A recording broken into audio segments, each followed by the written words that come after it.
สวัสดีค่ะวิวจาก Channel Point of View นะคะเรื่องครุฑกับนาคค่ะเป็นเรื่องที่ชาวไทยให้ความสนใจกันมาโดยตลอดเพราะว่ามันอยู่ในแทบทุกอย่างในชีวิตเราเลยไม่ว่าจะเป็นสถาปัตยกรรมไทยเราก็เห็นรูปครุฑประดับอยู่มียุทธนาคด้วยนะหรือว่า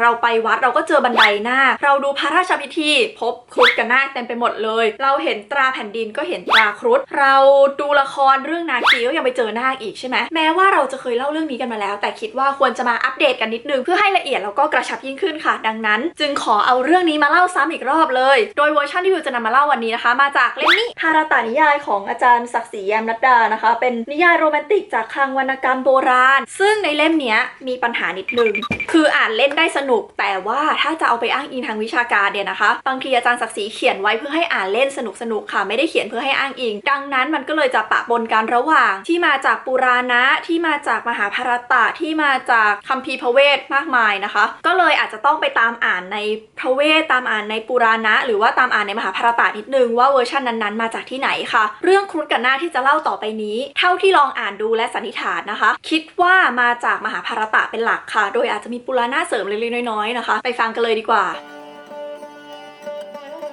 เมื่อเราพูดถึงครุฑในวรรณคดีสันสกฤตค่ะตอนแรกๆเนี่ยเราจะไม่เรียกเขาว่าครุฑแต่เราจะเรียกเขาว่าเวนไตในภาษาไทยก็มีนะเป็นอีกชื่อหนึ่งของครุฑแม่ของครุฑค่ะชื่อว่านางวินตาเวนไตแปลว่าลูกแห่งนางวินตาคือตอนนี้ยังไม่มีชื่อของตัวเองนะนางวินตาเนี่ยนะคะเป็นเมียของพระกษียปะเทพบิดรค่ะเป็นมีลูกเยอะแยะมากมายแล้วก็เมียเยอะแยะมากมายแต่ในที่นี้มีเมียที่สำคัญอยู่2คนด้วยกันก็คือ1นางวินตาที่เป็นแม่ของครุฑกับ2นางกัทธรูซึ่งเป็นพี่น้องกับนางวินตานั่นเองเป็นพี่น้องที่อิจฉากันหนักมากเพราะว่าเป็นพี่น้องที่สวยทั้งคู่ไงทีเนี้ย2คนนี้เป็น2คนที่พระกษียปะเทพบิดรเนี่ยรักมากพระกษียปะเทพบิดรเนี่ยทำพิธีขอลูกขึ้นก็เลยให้พร2คนนี้บอกว่าอยากได้อะไรขอมานางกัทธรูเนี่ยเริ่มก่อนก็เลยขอพรว่าขอให้ฉันมีลูกทั้งหมด1,000ไม่ระบุสรรพนามแล้วก็ขอให้เป็นลูกที่เก่งกาจมีฤทธิ์มากพอหลังจากขอจบค่ะพระกษียปะก็บอกว่าโอเคเธอจะได้ตามนั้นนางวินตาได้ยินนางกัทธรูขอพรแบบนั้นรู้สึกอิจฉาริษยามันจะมีลูกตั้ง1,000เลยเหรอคือในวัฒนธรรมอินเดียนะการมีลูกเยอะแปลว่าเจ๋งแปลว่าดีจะเห็นว่าตัวละครในวรรณคดีเยอะแยะมากมายจะขอแบบว่าขอให้หม่อมฉันมีลูก100 คนขอให้หม่อมฉันมีลูก100,000อะไรอย่างเงี้ยโดยที่ไม่คิดเลยว่าตัวเองจะต้องท้องและคลอดมันออกมานางวินตาได้ยินอย่างนั้นเฮ้ยอิจฉาแต่จะขอให้ตัวเองมีลูกสักประมาณ100,000ก็ท้องไม่ไหวคลอดไม่ไหวมั่งไม่รู้จะเอาปริมาณไปทำไมฉันฉลาดฉันไม่เอาปริมาณฉันเอาคุณภาพดีกว่านางวินตาค่ะก็เลยบอกว่าหม่อมฉันขอมีลูกแค่2ก็พอแต่ว่าลูกทั้ง2เนี่ยขอให้มีฤทธิ์เดชเก่งกาจเป็นที่1ในแผ่นดินขอให้ชนะลูกทั้ง 1,000ของนางกัทธรูพระกษียปะเทพบิดรก็บอกว่าในเมื่อเธอขอพรมาฉันก็ต้องให้ก็เธอจะได้อย่างนั้นแต่จำไว้นะเธอขอพรด้วยความอิจฉาเนี่ยสักวันหนึ่งเธอจะต้องได้รับอะไรสักอย่างตอบแทนไปเพราะว่าความอิจฉาริษยาของเธอนางกัทธรูค่ะก็คลอดลูกออกมาเป็นไข่ 1,000 ฟองส่วนนางวินตาก็คลอดลูกออกมาเป็นไข่ทั้งหมด2 ฟองนะคะเวลาผ่านไปไม่นานไข่ทั้ง 1,000 ฟองของนางกัทธรูค่ะก็ฟักออกมากลายเป็นนาค 1,000 ตัวก็นาคยัวเยียเต็มไปหมดนางกัทธรูก็เล่นกับลูกมีลูกดีใจจังเลยหวัดดีลูกรักอะไรอย่างนี้เล่นกับลูกทั้ง1,000ไปฝั่งนางวินตาค่ะมองไข่ทั้ง2 ฟองของตัวเองเฮ้ยทำไมไม่ฟักสักทีวะเฮ้ย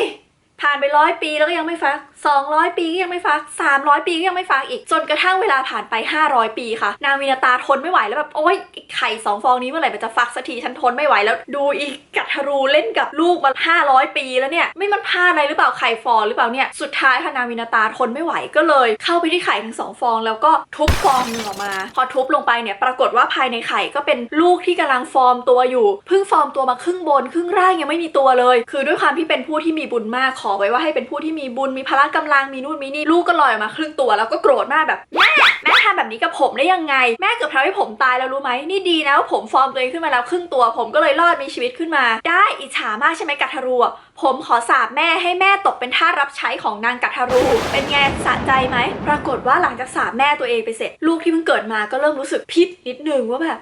ที่จริงไอ้ที่สาปไปก็แม่เราแต่แม่มันก็แย่จริงๆอะแต่ก็ที่สาปไปก็แม่เราแถมให้อีกนิดนึงแล้วกันแม่เอาเป็นว่าแม่จะเป็นค่ารับใช้เขาอยู่ทั้งหมด500 ปีแล้วหลังจาก500 ปีนั้นผ่านไปไข่ใบที่2ของแม่น้องผมเนี่ยจะคลอดออกมาแล้วก็จะทำให้แม่เนี่ยรอดจากการเป็นค่ารับใช้ของนางกัทธรูว่าแล้วนะคะลูกที่มีแค่ครึ่งท่อนเนี่ยก็ลอยขึ้นไปบนฟ้าค่ะแล้วก็ไปทำหน้าที่เป็นสารถีของ พระอาทิตย์ก็คือเป็นคนขับรถให้พระอาทิตย์นั่นเองชื่อของลูกคนแรกของนางวินาตานะคะก็คืออรุณนั่นเองอรุณนี่ก็มีครึ่งตัวขับรถให้พระอาทิตย์แล้วด้วยความที่อรุณเป็นคนที่มีร่างกายใหญ่มากแล้วก็มีพลังมีนู่นมีนี่เวลาที่ขับรถให้พระอาทิตย์พ้นขอบโลกค่ะอรุณหรืออรุณนะเนี่ยก็บังแสงของพระอาทิตย์ไปทำให้พระอาทิตย์เนี่ยแสงจ้าน้อยลงเราก็เลยเรียกตอนรุ่งเช้าที่แสงของพระอาทิตย์ยังขึ้นมาไม่เต็มที่ว่ารุ่งอรุณนั่นเองนี่ก็เป็นที่มาของรุ่งอรุณนะคะตัดภาพกลับมาที่นางวินาตาผู้ยังรอไข่ฟักอยู่นะคะเวลาก็ผ่านเลยไปปรากฏว่า2พี่น้องนี้ก็ใช้ชีวิตอยู่ร่วมกันมาเรื่อยๆจนกระทั่งวันหนึ่งนะคะนางกัทรูก็อยู่ดีก็อยากชวนนางวินาตาพนันกันขึ้นมาเวลานั้นเนี่ยเพิ่งมีอีเวนต์ใหญ่ในสวรรค์นะคะมีการกวนเกษียณสมุทรทำน้ำอมฤตกันขึ้นนะพอมีน้ำอมฤตเกิดขึ้นมาก็มีของต่างๆมากมายลอยขึ้นมากับน้ำอมฤตนั้นด้วยสิ่งหนึ่งที่เกิดขึ้นมาด้วยก็คือม้าสีขาวตัวหนึ่งค่ะเนื่องด้วยเป็นอีเวนต์ยิ่งใหญ่ในสวรรค์เหล่าเทพเหล่าเทพีอะไรต่างๆก็ต้องมีการกอสซิปเมาส์มอยกันนึกออกไหมบางคนก็ได้เข้าร่วมอีเวนต์บางคนก็ได้แค่ดูอยู่ห่างๆ2พี่น้องนี้ค่ะก็มีการกอสซิปกันเกิดขึ้นเธอ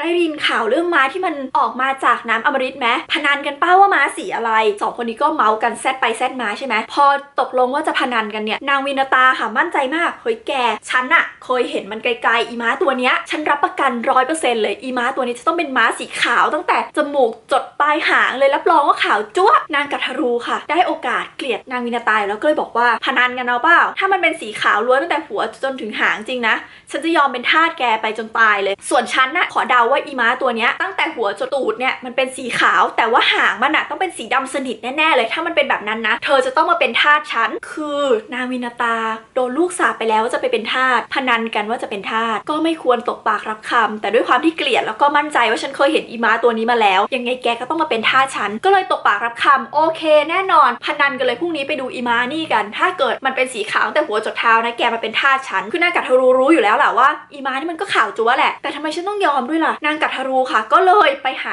ลูกๆของตัวเองที่เป็นนาคแล้วก็บอกว่าลูกแม่ไปพนันกับวินาตามาว่าม้ามันมีหางสีดำลูกก็เอาตัวเองไปแทรกกับหางม้าหน่อยละกัน 1,000 ตัวเป็นเส้นๆอยู่แล้วนี่นาคก็เอาตัวเองไปแทรกกับหางม้าเดี๋ยวหางม้ามันก็ดำเองแหละตอนแรกลูกก็จะไม่ยอมนะคะลูกก็แบบแม่พนันแม่ก็ทำให้ถูกกติกาสิแม่จะมาใช้ผมไปทำผิดกติกาทำไม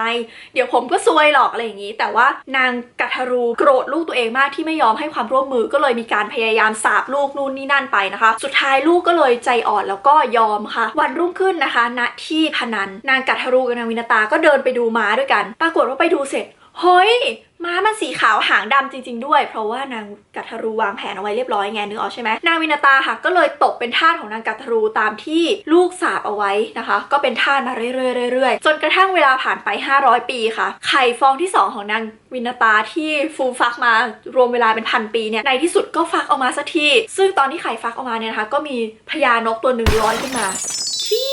ลอยขึ้นมานะคะแล้วก็มีแสงสว่างมากพางแบบปิดบังดวงอาทิตย์ทุกสิ่งอย่างแสงสว่างจนเหล่าเทพทั้งสวรรค์เนี่ยตกใจกันไปหมดเลยแล้วก็ตะลีตะเหลือกไปบอกพระอาคนีว่าพระอาคนีเกิดอะไรขึ้นทำไมมันถึงมีแสงสว่างจ้าแสบตาขนาดนี้เกิดขึ้นบนสวรรค์ท่านทำอะไรหรือเปล่านะคะซึ่งพระอาคนีก็เล่าให้ฟังว่าอ๋อไม่มีอะไรคือมันมีพญานกตัวนึงเนี่ยเกิดขึ้นมาจะเป็นพญานกที่มีพลังมาก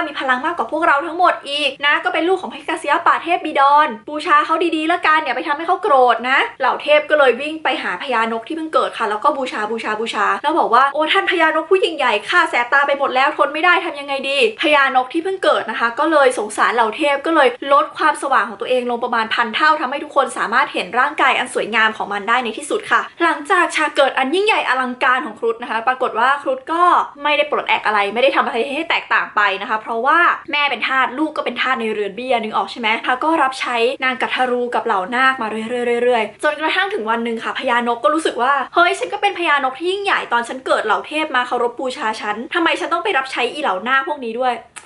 เฮ้ยแค้นอารมณ์ไม่ดีเหล่านาคและแม่นะคะก็ใช้พญานกต่างๆนานามากมายเช่นแบบว่าอยากไปเกาะนั้นจังเลยอยู่กลางน้ำเดินทางไกลมากขอขี่หลังหน่อยละกันก็ขี่หลังบ้างอะไรบ้างซึ่งพญานกนี่ก็หงุดหงิดแล้วก็อารมณ์เสียก็เลยแบบ แกล้งไงก็แบบว่าฉันแรงเยอะแทนที่จะบินต่ำๆอากาศชิลๆสบายลมพัดก็บินขึ้นไปใกล้พระอาทิตย์เหล่านาคนะคะก็โดนแสงอาทิตย์แผดเผาปางตายโชคดีที่นางกัทรูเนี่ยก็มีการไปขอพรทำให้เหล่านาคฟื้นขึ้นมาได้นะคะหลังจากวันนั้นค่ะพญานกก็หงุดหงิดเป็นที่สุดแล้วก็เลยถามเหล่านาคแล้วก็แม่ว่าเฮ้ยถามจริงๆนะทำยังไงฉันจะไถ่ตัวแม่ฉันได้ยังไงทำยังไงให้ฉันจะหลุดจากความเป็นทาสของพวกแกเหล่านาคนะคะด้วยความที่ปรารถนาความเป็นอมตะเพิ่งมีอีเวนต์กวนน้ำอมฤตไปเมื่อไม่กี่ร้อยปีก่อนใช่ไหมแล้วน้ำอมฤตเนี่ยมีฤทธิ์ที่ทำให้เหล่าเทพเป็นอมตะพวกนาคค่ะก็เลยบอกว่าเอางี้สิถ้าแกเอาน้ำอมฤตให้พวกฉันนะฉันจะปล่อยให้แม่แกเป็นอิสระแน่นอนว่าได้ออฟเฟอร์มาแบบนี้พญานกที่แบบว่ามั่นใจในความสามารถตัวเองมากบินข้ามทะเลฉันก็ทำได้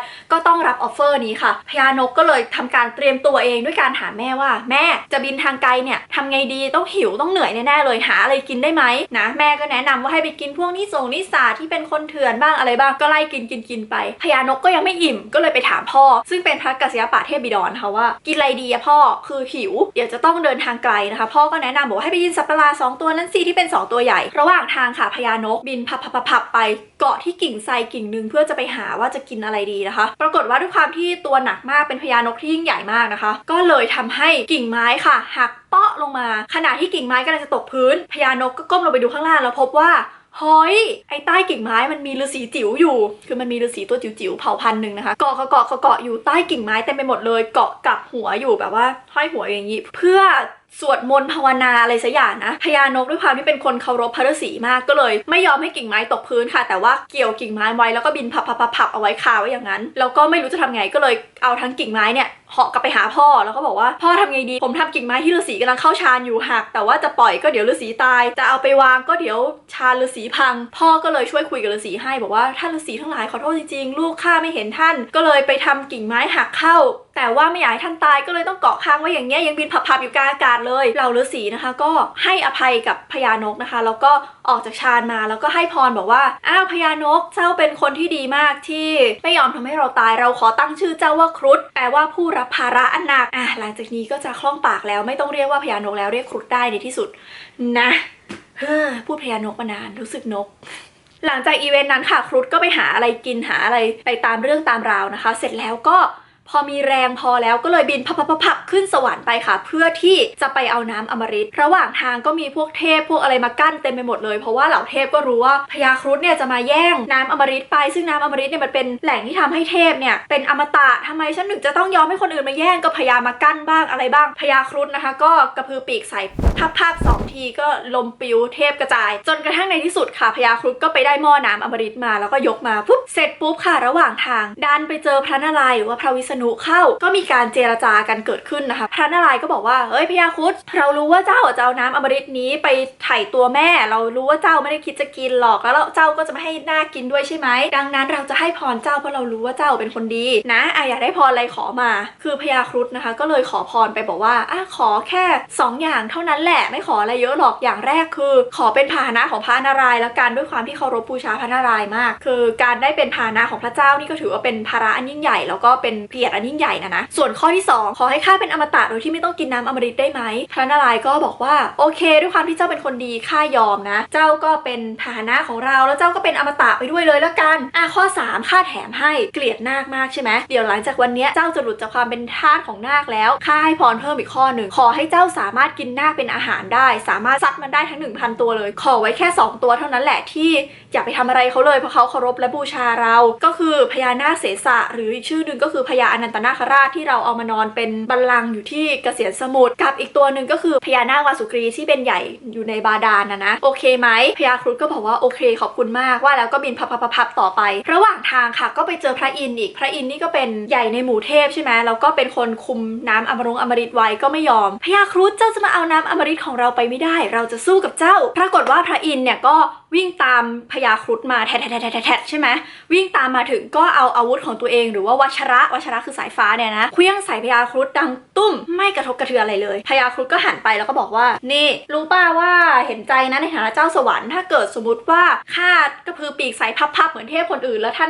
นกลิ้งกุกไปเนี่ยก็เดี๋ยวไม่มีคนเคารพก็เดี๋ยวจะยอมให้ครั้งหนึ่งแล้วกันนะแต่ว่าอย่าให้มีครั้งหน้าอีกนะว่าแล้วพญาครุฑนะคะก็สลัดขนตัวเองทิ้งไปเส้นหนึ่งตรงที่โดนวัชระแม่นี่ไงปลาวัชระใส่ก็ขนหลุดไปเส้นหนึ่งแล้วนะ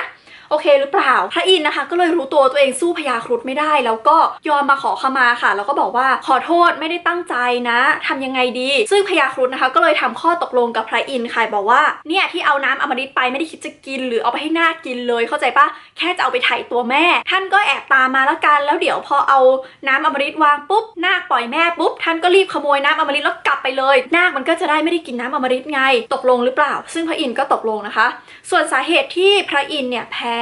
ให้พระยาครุฑนี่ก็มีเหตุผลเหมือนกันนะเป็นนิทานอีกเรื่องหนึ่งก็คือจำไอ้ฤาษีจิ๋วที่เกาะอยู่ที่กิ่งไม้ที่พญาครุฑจับได้ไหมนั่นแหละค่ะคือฤาษีจิ๋วพวกนี้เคยมาเข้าร่วมพิธีตอนที่พระกัสสยปะเทพบิดรทำพิธีขอลูกตอนต้นเรื่องนู่นเลยนะก็ตอนที่ทำพิธีขอลูกเนี่ยก็ต้องใช้เชื้อเพลิงต่างๆพระกัสสยปะก็บอกว่าทุกคนขนเชื้อเพลิงมาใส่หน่อยแล้วกันมาร่วมด้วยช่วยกันหาเชื้อเพลิงมาใส่พระอินทร์นะคะก็ขนของมาเยอะแยะมากมายเอามาใส่เป็นเชื้อเพลิงระหว่างทางเนี่ยเหาะอยู่ก็ก้มลงไปเห็นพวกฤาษีจิ๋วพวกเนี้ยเนื่องด้วยฤาษีมันเป็นฤาษีจิ๋วใช่ไหมก็เลยขนไม้แบบไม้จิ้มฟันอะมาหลายอันคนละหนึ่งไม้จิ้มฟันคนละหนึ่งไม้จิ้มฟันประมาณว่าก็มาร่วมเป็นพิธีไม่ได้คาดหวังว่าอีไม้จิ้มฟันเนี่ยจะไปลุกโชนสู้กับเชื้อเพลิงของใครหรอกพระอินทร์เห็นขำแบบโอ๊ยไม้จิ้มฟัน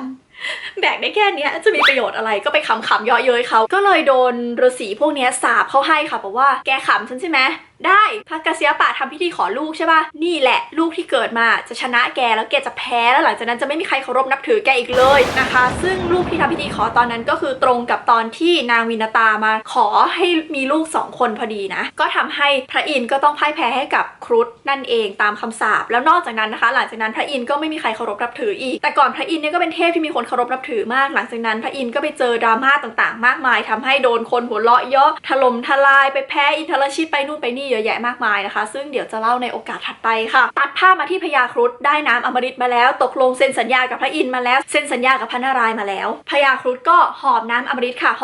าะกลับไปที่บ้านกลับไปถึงก็เอาหม้อน้ำอมฤตเนี่ยวางบนพื้นโดยมีหญ้าคารองนะคะแล้วก็บอกพญานาคว่าเอาน้ำอมฤตมาแล้วปล่อยแม่ฉันได้หรือยังเหล่านาคก็เลยบอกว่าโอเคแกและแม่เป็นอิสระจากการเป็นทาสของฉันตลอดกาลฉันจะกินน้ำอมฤตแล้วนะพญาครุฑก็บอกว่าเดี๋ยวหยุดก่อนรู้ไหมว่าธรรมเนียมการกินน้ำอมฤตเนี่ยนะมันไม่ใช่ว่าตัวแกสกปรกแล้วกินน้ำอมฤตมันจะได้ผลไปอาบน้ำชำระร่างกายให้สะอาดก่อนสวดมนต์ทำจิตใจให้สงบแล้วค่อยมากินโอเคไหมเหล่านาคนะคะได้ยินอย่างนั้นก็เชื่อเหล่านาคนะคะก็เลยไปอาบน้ำชำระร่างกายระหว่างนั้นพระอินทร์ก็หอบหม้อน้ำอมฤตแล้วก็เหาะกลับวิมานไปเลยนะคะเมื่อเหล่านาคกลับมาค่ะก็พบว่าน้ำอมฤตไม่อยู่แล้วแต่ว่าบนหญ้าคาเนี่ยดันมีน้ำค้างหยดอยู่2-3 หยดก็เดาว่าสงสัยมันจะทำน้ำอมฤตหยดไว้ตรงเนี้ยรีบเลียน้ำอมฤตดีกว่าเผื่อมันจะได้ผลซึ่งจากการพยายามเลียน้ำค้างบนยอดหญ้านั้นนะคะก็ทำให้หญ้าคาเนี่ยบาดลิ้นของนาคค่ะทำให้นาคเนี่ยลิ้นกลายเป็น2 แฉกในที่สุดนี่ก็เป็นสาเหตุที่เหล่างูทั้งหลายในโลกเนี่ยลิ้น2 แฉกนะคะเหตุการณ์นั้นก็จบไปค่ะหลังจากเหตุการณ์ปลดปล่อยแม่ตัวเองจบไปนะคะครุฑก็ทำการไล่แก้แค้นนาคอย่างสาสมด้วยการจับกินจับนู่นจับนี่ไปตามเรื่องนะเป็นที่มาของศิลปะครุฑยุทธนาคที่บอกว่าครุฑเนี่ยพยายามไปกินนาคก็หนีลงมหาสมุทรพอหนีลงมหาสมุทรครุฑก็ชิวๆกระพือปีก2 ทีมหาสมุทรก็แหวกเป็นโมเสกแล้วนะก็ลงไปจับนาคมากินหลังๆนาคก็ฉลาดขึ้นด้วยการกลืนก้อนหินลงไปเพื่อจะให้ครุฑจับขึ้นมาแล้วยกไม่ไหวปรากฏว่าครุฑก็ฉลาดด้วยการจับหางนาคแล้วก็เอาเท้าจี้คอไว้แล้วก็เขย่